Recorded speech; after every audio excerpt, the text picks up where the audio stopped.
மோட்டிவேட்லாம் பண்ணிட்டு போய் வெளியில் எதுவும் பண்ணாதீங்க. படமாக பார்த்துட்டு ஜாலியாக என்ஜாய் பண்ணுங்க. சூப்பராக இருந்துரு படம், ஜாலியாக இருந்துரு. அதுக்கு தான் இந்த படம். அப்போ தான் இந்த படத்துக்கு அங்கீகாரம் கரெக்டாக கிடைக்கும். ஏன்னா கஷ்டப்படுற பசங்களாம் வெளியே தெரிய மாட்டேங்கிறாங்க. எல்லாம் இப்போல்லாம் பணம் பணம் இது அப்படியே வந்து விஜய் சார் சிஎம்க்கு எடுத்துகிட்டு போயிருந்தாங்கன்னா இந்த படத்தை அவர் பார்த்தாருன்னா கண்டிப்பாக பண்ணுவார். படம் அவ்வளோ சூப்பராக இருக்குது. நேர்மையாக இருந்தால் ஜெயிக்க முடியாதுன்னு சொல்லியிருக்காங்களா படத்தில்? அந்த மாதிரி தான் அப்படி தான் இருக்குது. நேர்மையாக இருந்தால் கஷ்டப்படுறவங்கள வெளியே விட மாட்டேங்கிறாங்களே. இதுக்கு பணம் அதுக்கு பணம் அப்படின்னு தானே கேட்டு தானே அவங்க லாஸ்ட்டில் அவங்க அம்மா இறந்துடுறாங்களே. அதுக்காச்சும் அவருக்கு ஒரு அங்கீகாரம் கிடைச்சவங்க. ஆனால் அவ்வளோ படம் அவ்வளோ அருமையாக இருக்குது, நல்லா இருக்குது. எப்படி நடிச்சிருக்காரு ராஜேஷ்? சூப்பராக நடிச்சிருக்காரு. அவர் இதுக்கப்புறம் அடுத்தடுத்து படம் நடிக்கணும். நல்லா நடிச்ச மாதிரி ஃபர்ஸ்ட் படம் மாதிரி இருந்துச்சு நடிக்க பார்க்கும்போது. இல்லை அவர் ஆனால் பழைய ரொம்ப நாள் நடித்த மாதிரி தான் இருக்குது அவர் ஆக்ஷனில். ஆனால் சூப்பராக இருக்குது. இதே வந்து ஒரு இப்போ விஜய் சூர்யா அந்த மாதிரிலாம் நடித்தா நல்லா டெவலப் ஆகும். இவர் கொஞ்சம் புதுசான்றதுனால அந்த அளவுக்கு வரல. ஆனால் இனிமேல் நடிக்க நல்லா வருவார். நல்லா இருக்கு படம். அதில் ஒரு கமெண்ட் போட்டிருந்தேன் கரண்டா டோயின்ட்டு. ஆனால் அதே எதிர்பார்ப்போட படத்துக்கு வந்தேன். ரொம்ப நல்லா இருக்குச்சு. ஸ்பீடாக எடிட்டிங்கு, கேமரா ஒர்க்கு, டெக்னிக்கலாக சவுண்டிங்காகவும் ஜிப்ரானோட மியூசிக்லேருந்து எல்லாமே பக்கா. கண்டிப்பாக மக்கள் எல்லோரும் இந்த படத்தை பார்க்கணும். ஸ்போர்ட்ஸ் மினிஸ்டருங்க கொஞ்சம் பாருங்கள் இந்த படத்தை. ஏன்னா எப்படியெல்லாம் இருக்குன்றது இந்த படத்தில் காட்டியிருக்காங்க. ரொம்ப நல்லா இருக்குது. இப்போ முருகன், நான் களவாணி படத்தில் நடித்த நடிகர். இப்போ வந்து கமலா தேட்டரில் அங்கீகாரம் படம் பார்த்துட்டு வர்ற படம் ரொம்ப சிறந்த படம். இந்த படத்தோட இயக்குனர் வந்து தென் ரவியான். முதல் படம் அவருக்கு. ஆனால் நீங்கள் படம் பார்த்தீங்கன்னா அப்படி தெரியாது. மிகச்சிறந்த இயக்குனராக இருக்கார். அதோட ஆகச்சிறந்த ரைட்டராக இருக்கார், வசனகர்த்தாவாக இருக்கார். எல்லா கதாபாத்திரங்களும் இயல்பாக பேசுது. ஆனால் அதுக்குள்ளே ஒரு அரசியலோட பேசுது. அது ரொம்ப நல்லா இருந்தது. அப்புறம் இந்த படத்தில் வந்து நடித்த நடிகர்கள் அத்தனை பேரும் சிறப்பான நடிப்பை வெளிப்படுத்தியிருக்காங்க. ஹீரோவும் நடித்த வந்து கேஜிஆர் வந்து தயாரிப்பாளராக இருந்தவர். அவர் உடம்பை வருத்திக்கிட்டு ரொம்ப ஆகச்சிறந்த நடிப்பை வெளிப்படுத்தியிருக்கிறாரு. ஒரு ஸ்போர்ட்ஸ் பிளேயராக நடிச்சிருக்காரு. ரொம்ப நல்லா இருக்கு. அனைத்து கதாபாத்திரங்களும் நல்லா இருக்கு. குறிப்பாக அவங்க அம்மா, தங்கச்சி, அவங்க அத்தை பொண்ணு இவங்கெல்லாம் மிகச்சிறந்த நடிப்பை வெளிப்படுத்தியிருக்கிறாங்க. கூடுதலாக சொன்னாக்கா இந்த படத்தில் நடிக்கிற ஒவ்வொருத்தருமே நல்லா பண்ணியிருக்காங்க. வில்லன்கள்லாம் கூட நல்லா பண்ணியிருக்காங்க. இந்த படம் வந்து வெகுஜனமாக நீங்கள் ரசனையை தேடி வர்ற ரசிகராக இருந்தாலும் உங்களுக்கு இந்த படம் பிடிக்கும். ஒரு புது முயற்சின்னு பார்க்க வந்தீங்கன்னா உங்களுக்கு இந்த படம் பிடிக்கும். எல்லாரும் அவசியம் இந்த படத்தை திரையரங்கில் பாருங்க. ரொம்ப முக்கியமான படம் இது. வந்து விளையாட்டு வீரர்களை பற்றின அவங்களோட வாழ்க்கை போராட்டத்தை பற்றின கதையாக இருக்குது. 130 கோடிக்கு மேலே வந்து மக்கள் தொகை இருக்குது. ஆனால் ஒலிம்பிக்ஸில் நிறையா மெடல் வாங்கலை, ஏசியன் கேம்ஸில் நிறையா மெடல் வாங்கலை. இந்தியாவுக்காக நம்ம பிரதிநிதித்துவத்துக்கு எங்கேயுமே கிடைக்க மாட்டேங்குது. அதுக்கு பின்னாடி இருக்கிற அரசியல் என்ன, அதை வந்து இந்த படம் கேள்வி எடுத்து. உலகக்கோப்பை கால்பந்து போட்டி நடந்துகிட்டு இருக்கு. அதில் நம்ம நாட்டோட பங்களிப்பு கூட இல்லை. அதுக்கெல்லாம் பின்னாடி இந்த படம் வந்து நல்ல கேள்விகளை கேட்குது. நம்மளால பதிவு சொல்ல முடியாமல் திகைச்சு நிற்கிறோம். அரசும் அப்படிதான் திகைச்சு நிற்குது. இந்த நிலை மாறி எதிர்காலத்தில் இருக்கிற விளையாட்டு வீரர்கள்லாம் வந்து இயல்பாக வந்து அவங்களுக்கான திறமைக்கு மதிப்பு கிடைக்கணும். அதுக்கு இந்த படம் வந்து ஒரு மிக முக்கியமான கேள்வி கேட்டிருக்கு. இந்த மாதிரி இயக்குநர்கள் நல்ல நல்ல படைப்புகள் வந்து நான் நம்புறேன். எல்லாரும் திரையரங்கில் வந்து பாருங்க. ஆகச்சிறந்த படம். நன்றி.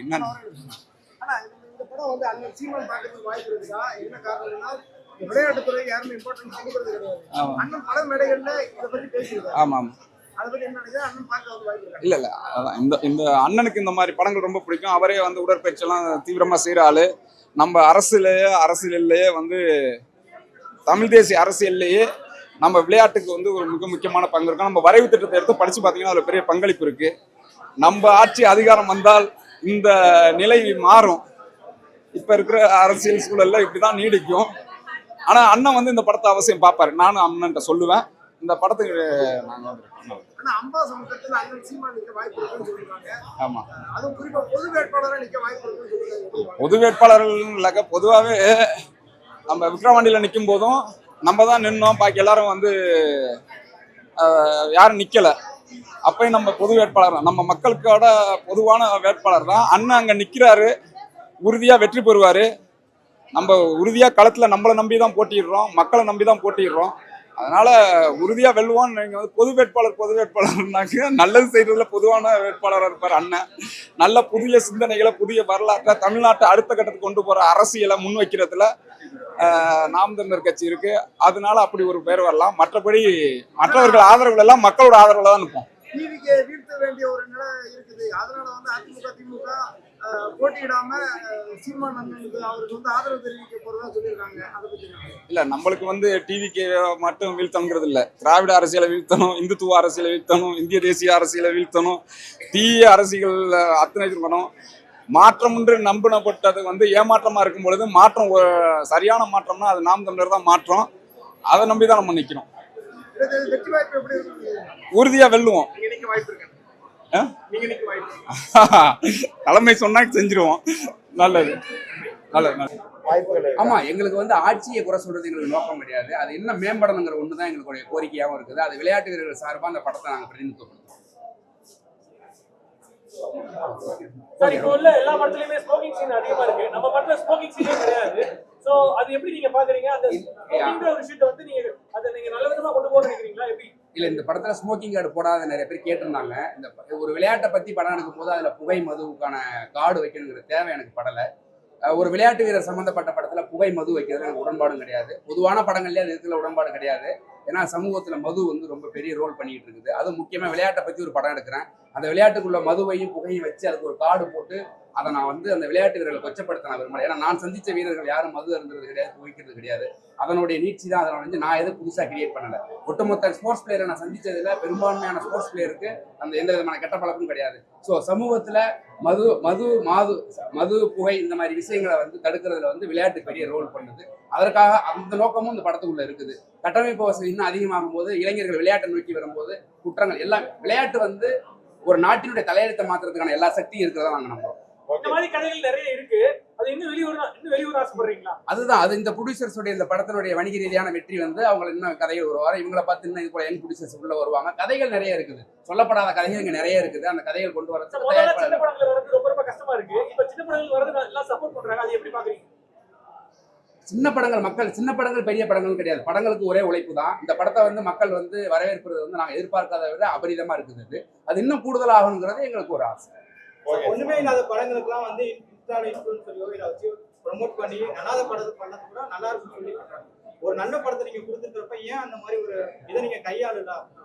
இல்லைண்ணா, எங்களால் முயற்சிகள் எல்லாமே எங்கள் சக்திக்கு உட்பட்டு நாங்கள் பண்ணிக்கிட்டு தான் இருக்கிறோம். அதனால தான் உங்களுடைய சப்போர்ட் என்ன கொஞ்சம் கூடுதலாக கேட்குறோம். வேறு ஒன்றும் கிடையாது. நீங்கள் நினைச்சா அதை சாத்தியப்படுத்த முடியும். நம்ம ஆமா சார், படத்துல மக்களால் நான் மக்களுக்காக நான்னு ஆமா ஒரு கேரக்டர் வந்து சொல்லுவாங்க. ஆமா, அது அந்த ஆட்சியில கேட்க வர்றது புரியுது. எந்த ஆட்சியும் குறிப்பிட்டு வைக்க கிடையாது. அப்படி பார்க்க போனீங்கன்னா எல்லா ஆட்சிக்குமான ரெஃபரன்ஸ் இருக்கும். படத்துல ஒரு கதாபாத்திரம் கடற்கரையில பேசுறது தான். இந்த ஆட்சியில எந்த ஆட்சி வந்தாலும் இங்க ஸ்போர்ட்ஸ் இவ்வளவுதான் மரியாதை, அவ்வளவுதான். நாங்க வந்து குறிப்பிட்ட ஆட்சியை குறை சொல்றதுக்கு இந்த படத்தை நான் எடுக்க கிடையாது.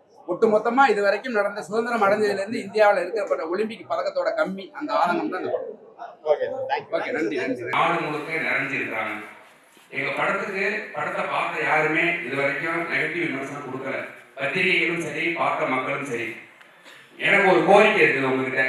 என்னதான் மீடியா மூலியமாகவும் எல்லா மூலியமாகவும் போனாலும் மக்களோட வாய்மொழி பிரச்சாரத்தை தவிர வேற எதுவுமே பெருசா நம்புறதில்லை. நீங்க உங்க வாழ்க்கையில ரொம்ப கிடைக்காதது காலம் தான் சொல்லுவாங்க. யாருன்னே தெரியாத எனக்காக ஒரு 3 மணி நேரம் கொடுத்துருக்கீங்க. அது நீங்க எவ்வளவு பெரிய பணம் கொடுத்தாலும் அதை விட பெரிய மதிப்பு உள்ளது. இந்த 3 மணி நேரத்துல உங்களுக்கு தோணுனதை நீங்க பேசுங்க. எனக்காகவோ எங்களுக்காகவோ நீங்க எதுவுமே உங்களுக்கு பிடிக்கிறதுனா பிடிக்கிறதுன்னு சொல்லுங்க. ஆனால் எதையாவது இந்த படத்தை பத்தி பேசுங்க. நீங்க பேசுற பேச்சுலதான் இந்த படம் இன்னும் பரவலா போகும் நான் ரொம்ப தீர்க்கமா நம்புறேன். உங்களுடைய நேரத்தை எங்களுக்கு அளிச்சதுக்கு எங்க குழு மூலியமா பெரிய நன்றி. இந்த படத்தை எடுத்ததுல ஸ்வஸ்தி கிஷன் சார்பா பிரசாந்த், அருண், அஜித் இவங்க 3 பேருமே யங் ப்ரொடியூசர்ஸ். இவங்க எல்லாரும் ஒரு நம்பிக்கையை கொடுத்தா மட்டும்தான் அடுத்த படைப்பு வரும். இல்லைன்னா அந்த படைப்பு எப்படி மாறுனாலும் மாறலாம், சினிமாவில் என்ன வேணாலும் நடக்கலாம். இவங்களோட நம்பிக்கையாகவும் என்னோட நம்பிக்கையாகவும் நீங்க எல்லாருமே உங்களுக்கு தெரிஞ்சவங்கள்ட்ட நீங்க பாக்குறவங்கள்ட்ட அங்கீகாரத்தை பத்தி உங்களுக்கு தோன்றதை பேசினா போதும். எனக்காகவோ எங்களுக்காகவோ நீங்க எதுவும் பேச வேண்டாம்.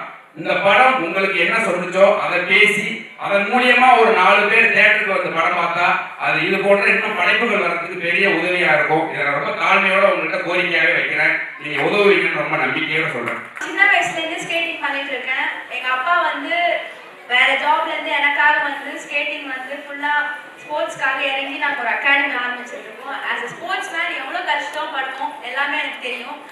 நாங்கள் வந்து சின்ன வயசுலேருந்து we are from middle class only. நாங்கள் வந்து கிரவுண்ட்லேயே தான் தூங்குவோம், கிரவுண்ட்லேயே தான் படுப்போம். எல்லாமே கிரவுண்ட் தான், எல்லாமே கிரவுண்ட் மட்டும்தான். ஸோ அஸ் ஸ்போர்ட்ஸ் மேனாக இந்த மூவி எல்லாம் பார்க்கும்போது எனக்கு வந்து ரொம்ப இன்ஸ்பிரேஷனாக கூஸ் பம்ப்ஸாக இருக்குது. ஸ்போர்ட்ஸ் மேன் படுற கஷ்டம் எல்லாமே இந்த மூவியில் காமிச்சிருக்கீங்க. So thanks for the movie. Movie was nice. of the best film and the entire cast and crew உங்களோட வேற லெவல் இருந்துச்சு. கண்டிப்பா ஒவ்வொரு மொமெண்ட்டுமே from the start to end எல்லாருமே எனக்கு வேற லெவல் இருந்துச்சு. எந்த ஒரு இடத்துலையுமே உங்களுக்கு எந்த ஒரு அன்வான்டா எதுவுமே இல்லை. என்ன கரெக்டாக ரொம்ப எல்லாமே பெஸ்ட்டாக இருந்துச்சு. ஃபர்ஸ்ட் ஆஃப் எல்லாருக்குமே ஹேட்ஸ் ஆஃப் அண்ட் ரொம்ப ரொம்ப நன்றி. இவ்வளோ அழகான படம் எங்களுக்காக கொடுத்துட்டு அண்ட் கேஸ்ட் அண்ட் க்ரூ ஒவ்வொரு மொமெண்ட்டுமே கூஸ் பம்ப்ஸாக இருந்துச்சு அங்கே உட்காந்து பார்க்கும்போது. அண்ட் எனக்கு ரொம்ப எமோஷனலாக இருந்தது அந்த அம்மா மொமெண்ட். அண்ட் அதை தாண்டி லாஸ்ட்ல அந்த ஒரு எண்ட் மூலமே வேற லெவல் இருந்துச்சு. உண்மையாதான். So thank you so much. இந்த மாதிரி அழகான படைப்புகள் எங்களுக்கு கொடுத்ததுக்கு. நீங்க சொன்ன மாதிரி இவ்வளோ அழகான ஜாம்பவான்கள் இவ்வளோ அழகான கலைஞர்கள் இருக்கும்போது நீ நிறைய படம் உங்கள்கிட்ட தான் நாங்கள் இதே மாதிரி எதிர்பார்க்குறோம். And thank you so much once again. Thank you sir. ஒரு மாதிரி ஸ்டார்டிங் ரொம்ப ஃபீல் குட்டாக இருந்தது. அப்புறம் போகும்போது ஒரு ஸ்போர்ட்ஸ் மேனோட வழி எவ்வளோ இருக்குன்னு சொல்லிட்டு எனக்கு நானும் ஒரு பேட்மிண்டன் பிளேயர், எனக்கு பேட்மிண்டன் ரொம்ப பிடிக்கும். இந்த மாதிரி ஸ்டோரிஸ்லாம் வரும்போது இதெல்லாம் கண்டிப்பாக அப்ரிஷியேட் பண்ணணும். அப்போதான் அதாவது இந்த கதையை பார்த்துட்டு ஒரு ஸ்போர்ட்ஸ்ல ஏதாவது மாறினா கூட இது அதான் வெற்றி நான் நினைக்கிறேன். ரொம்ப சூப்பராக படம் எடுத்தீங்க, ரொம்ப சந்தோஷமா இருந்தது. And cast and crew amazing. Thank you thank you. Chennai ரொம்ப நியூஸ் ஆகுது. So first congrats for you. ஏன்னா படத்தில் எங்கேயுமே வந்து நீங்கள் நடிக்கிறீங்கன்ற மாதிரி எதுவும் இல்லை. உங்கள் எஃபர்ட்ஸ் வந்து பயங்கரமாக அந்த ஸ்க்ரீனில் ரிஃப்ளெக்ட் ஆகிருக்கு. அண்ட் செகண்ட் வந்து இதுதான் ஆக்சுவலி உங்கள் ஃபர்ஸ்ட் ஃபிலிம்னு நினைக்கிறேன். ஸோ இதுக்கு முன்னாடி ப்ரொடியூசர் கேஜிஆர் ஸ்டுடியோஸ் வச்சு நீங்கள் ப்ரொடியூஸ் பண்ணீங்க. ஸோ இன்னொரு ரிக்வெஸ்ட்னா இந்த மாதிரி ஃபிலிம்ஸ் நீங்கள் கண்டினியூஸ்லி இன்னும் ப்ரொடியூஸ் பண்ணுறப்ப இன்னும் நிறைய ரீச் இப்போ ஆல்ரெடி இந்த படம்னால ஒரு ரீச் இருக்கும். படங்கள் ப்ரொடியூஸ் பண்ணும்போது இன்னுமே கொஞ்சம் ரீச் இருக்கும். ஆக்சுவலி எனக்கு இந்த படம் வந்து வருதுன்றதே நீங்கள் பரத்வாஜன் உங்களோட இன்டர்வியூ கொடுத்துருந்தீங்க. ஸோ அது மூலயமா தான் இப்படி படம் வருது ப்ரொமோஷன் லைட்டாக பண்ணதுனால தெரிஞ்சுது. இப்போ கூட நான் இந்த படத்துக்கு வரணும்னு வரல. சார் வந்து வெளில இருந்து என் ஃப்ரெண்டு நடிச்சிருக்காரு போய் பாருங்கன்னு சொல்லிட்டு டிக்கெட் கொடுத்து போய் பார்க்க சொன்னார். ஸோ 2 hours ஸ்பெண்ட் பண்ணேன். எனக்கு ரொம்ப பிடிச்சிருந்துச்சு படம். அண்ட் கொஞ்சம் என்னென்னா கோட் சீக்வன்ஸ்லாம் கொஞ்சம் சினிமாத்தமாக இருந்துச்சு. அது மட்டும் நெக்ஸ்ட் டைம் கொஞ்சம் மாற்றிக்கோங்க. மிச்சபடி ரொம்ப சாட்டிஸ்ஃபைடாக இருந்துச்சு. பார்க்குறாரு movie is a wonderful movie.